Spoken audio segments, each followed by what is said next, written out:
assholes with opinions. Don't change that dial because assholes with opinions. UFC 226 post-fight show starts now.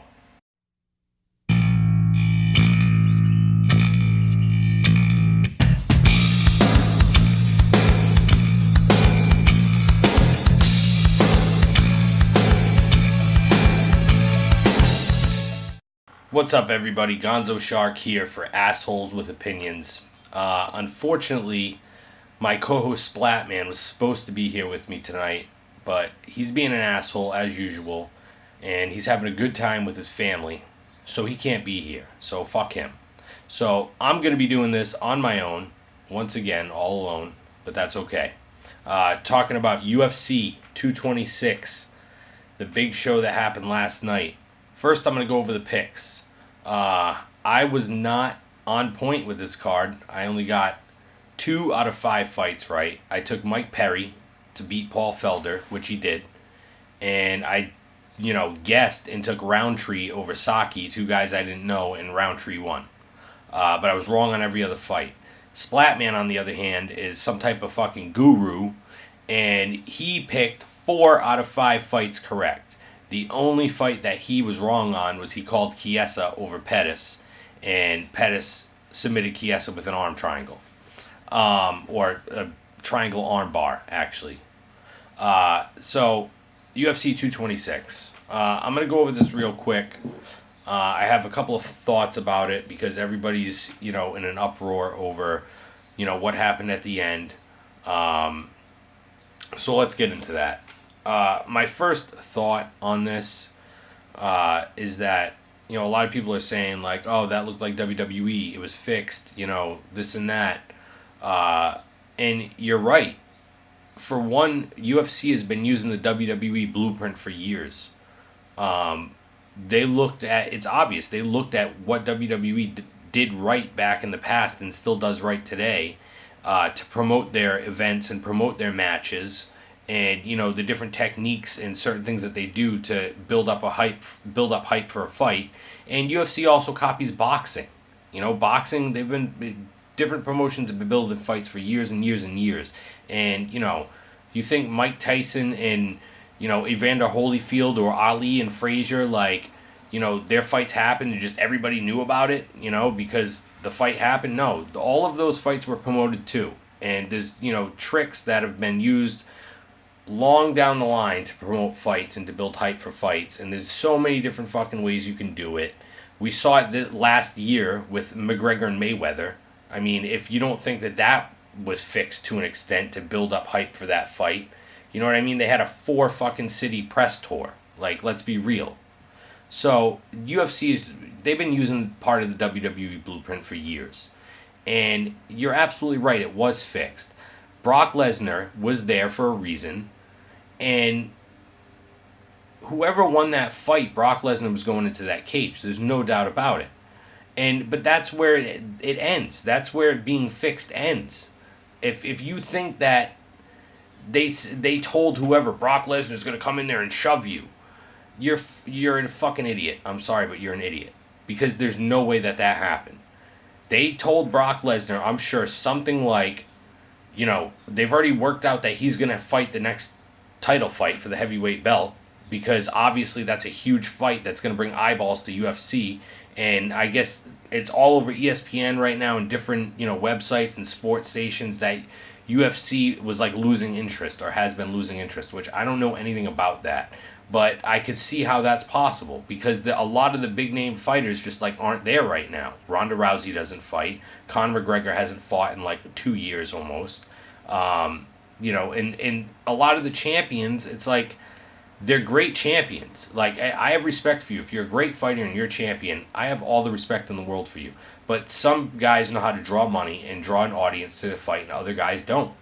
And, if Tyrone Woodley or Robert Whittaker, they're great fighters. And I'm not trying to downplay them or talk shit about them in any way because they're both great fighters. But they're not going to draw the same kind of money that a Brock Lesnar is going to draw or a George St. Pierre is going to draw. You know what I mean? They're not going to draw that kind of money. They're not going to draw that kind of crowd. Nick and Nate Diaz, they're not going to draw the money that Nick and Nate Diaz would draw. And certain fighters have that ability and that gift to just suck people in and want to see them fight, and others don't. So it's obvious if that's the case, if UFC is losing interest, which seems like it's logical to me because they don't have the big fighters right now. They really don't. They have some, but not like they used to. Like UFC, 5-10 years ago was stacked. Stacked. It's not as stacked right now, the roster. That's the bottom line. There's a lot of up-and-comers, which is good, but there's just not a lot of big established names that are going to draw fights. So, or draw eyeballs to their fights.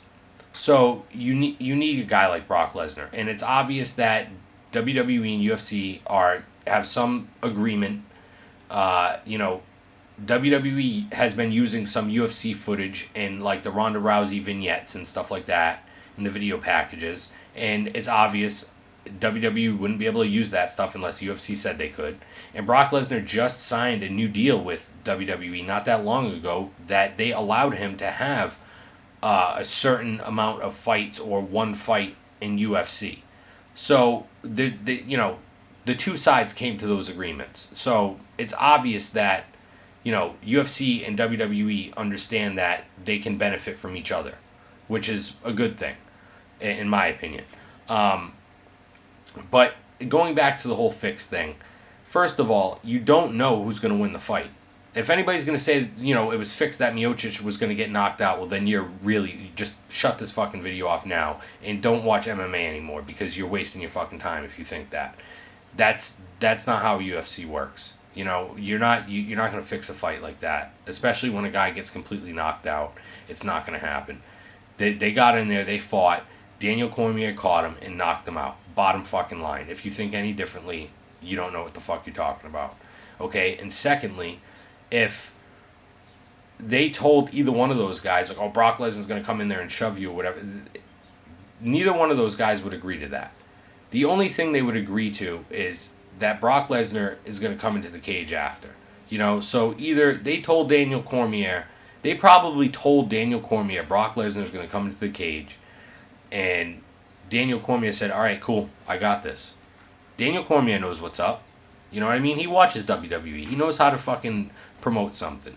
So, if you didn't like what happened, that's cool. You know what I mean? Me personally, I thought it was cool. I thought it was good. I have nothing wrong with that. It felt intense. It felt real. I don't think that it was fixed. I think the only thing that was fixed was that Brock was going to come into the cage. That's it. So that's that. That's how I feel about that. I think that UFC will probably make my prediction is they're going to make this Brock Lesnar DC fight for November 3rd at Madison Square Garden, because MSG every year they do it in November or around Thanksgiving, Christmas time, and that's always going to be one of the flagship UFC pay-per-views. If every year it's going to be that way because MSG, it took them so long to get into New York. That's the world's most famous arena, and they're always going to put a super card on at that arena every year. So my prediction is they're probably going to book that fight for that card, which is roughly like 4 months away. So I'm excited for it, man. I want to see that fight, and a lot of people probably don't like it, and that's cool. I like it though. I think it's going to be a good fight. That's a fight that will get me excited. So I'm all on board with that. I want to move on to another thing that has been popping up. A lot of people have been thrown out there today, which just boggles my mind, trying to downplay what DC did last night by winning 2 belts simultaneously and say, oh, well, McGregor already did it. And hey, I love Conor McGregor. Huge fan of Conor McGregor. But, okay, you only have 2 guys that have ever done this. You have DC and you have Conor McGregor. Of course, you can look at their records, and if you're trying to determine who's better, obviously it's a matter of preference. You might like one fighter, you might not like another fighter, and I totally understand that. But at the end of the day, you look at the records, and their records are, DC actually has a better record than Conor McGregor. But it doesn't even come down to that either. You know, the way I look at it really is that you only have two guys that have done it. And if you put McGregor in the cage with DC, DC would kill him.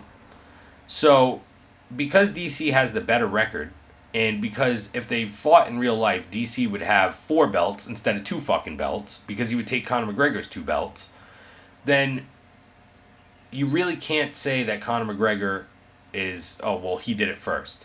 You know what I mean? That's bullshit.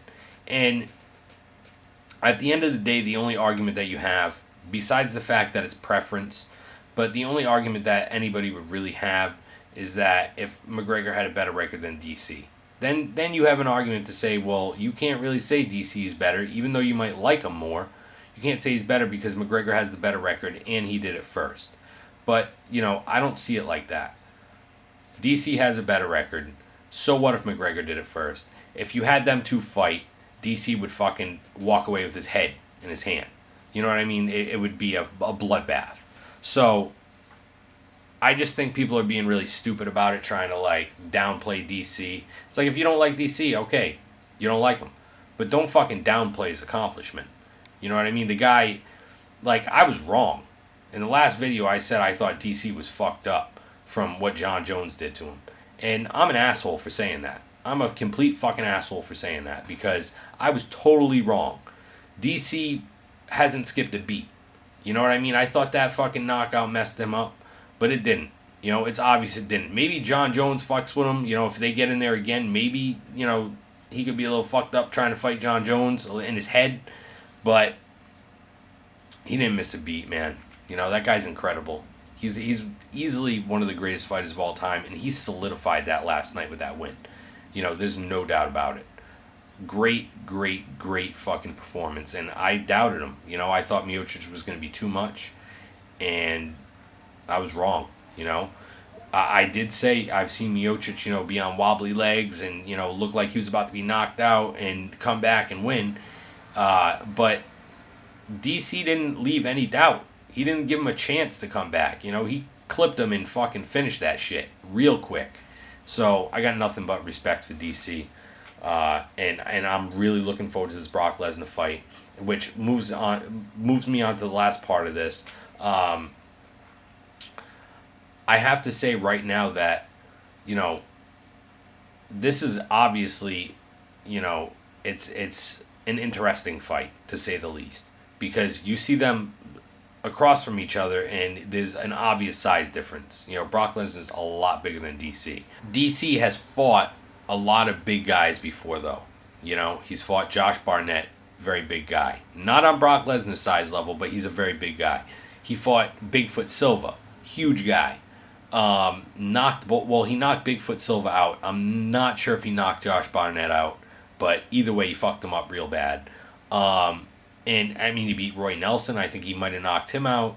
Either way, DC has fought guys that are a lot bigger than him. That's my point. And I think that DC is a great wrestler, a phenomenal world-class wrestler that learned how to become a great boxer. Okay? Brock Lesnar, again, phenomenal, world-class wrestler, did not learn how to become a great boxer.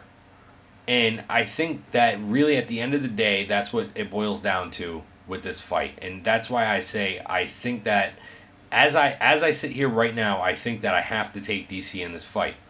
I've been thinking about it all day, and there's a million different scenarios that have come to my head, and, you know, how this fight could play out and what could happen. But I have to take DC at this moment, and I don't think I'm going to change my mind on that. And I think that there's only two ways that Brock Lesnar can win this fight. And one would be the obvious miracle that could possibly happen, or near miracle, if Brock Lesnar landed a solid punch on DC and knocked him out cold, or, you know, knocked him down and finished the fight. I don't see that happening, but I know that, I mean, these guys are 200 and something pounds. That can always fucking happen when there's guys that are that fucking big. So to me, that would be a near miracle, but it could happen. But I think the real logical way that Brock Lesnar could win this fight is if he can use his size right away, take control, use his size on Cormier against the cage, get him to the ground, and hold him there, and work him on the ground with ground and pound, and whatever he has to do down there, but hold him there. But my whole thing is that DC is such a good boxer, and he's quick. He's quick for his size. So I think that in Brock Lesnar, I mean, don't get me wrong, Brock Lesnar is fucking like lightning fast for his size. But at the end of the day, I mean, I think DC is probably a little bit quicker. But I mean, if you look at the wrestling resumes, DC's wrestling resume is better than Brock Lesnar's. He was an Olympic wrestler. Brock Lesnar never wrestled in the Olympics. You know what I mean? They were both standout college wrestlers and, multiple accolades and accomplishments in college, but Brock Lesnar didn't go to the Olympics.